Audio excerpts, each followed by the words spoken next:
उसने अब सिसकना भी छोड़ दिया था। इसी दरिंदगी के चलते एक दिन माया का पति उसे अपने मायके से 50,000 रुपये लाने के लिए पीटने लगा। उसके सास ससुर कह रहे थे, इस कलमुही को तब तक पीटते रहो जब तक ये रुपये लाने के लिए हाँ ना कह दे। ठीक उसी समय माया की ननंद वहाँ आ गई और ये निर्मम दृश्य देखकर तलक स्वर में बोली, भैया, भाभी ने ऐसा क्या कर दिया जो तुम इसे पशुओं की तरह पीट रहे हो।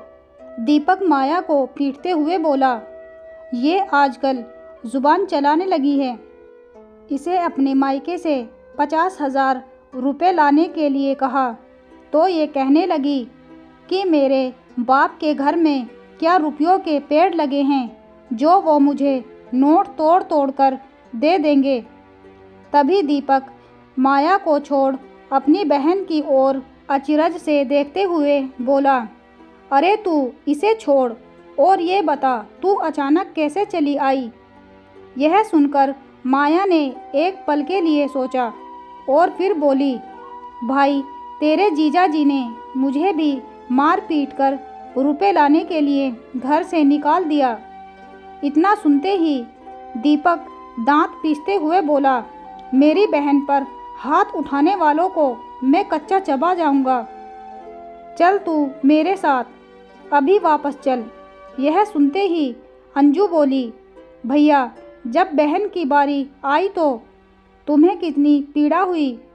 आपने ये कभी सोचा कि भाभी भी किसी की बहन बेटी है।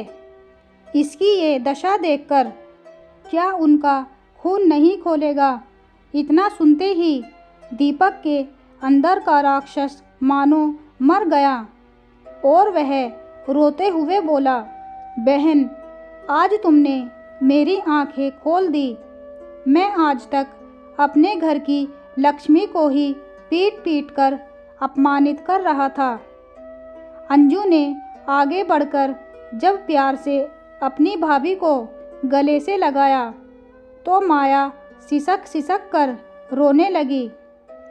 तभी वहाँ दीपक के जीजा जी ने प्रवेश करते हुए कहा, घर की लक्ष्मी रोते हुए अच्छी नहीं लगती। अंजू को छोड़ सब उसके पति को विस्मय से देख रहे थे, जो दरवाजे पर खड़ा मुस्कुरा रहा था। इस कहानी से हमें यही सीख मिलती है कि अपने घर की बहू बेटी पर कभी भी हाथ नहीं उठाना चाहिए, क्योंकि वो हमारे घर की लक्ष्मी होती है। घर की रौनक और बरकत दोनों ही चली जाती है अगर आप औरत पर हाथ उठाते हैं। आशा करती हूँ आज की ये कहानी आपको ज़रूर पसंद आई होगी। अगर पसंद आई हो तो प्लीज़ हमें कमेंट करके ज़रूर बताएं और चैनल को लाइक, शेयर एंड सब्सक्राइब भी ज़रूर कर दें और बेल आइकन को भी दबा दें ताकि आने वाली वीडियोज़ आप तक पहुँचती रहें।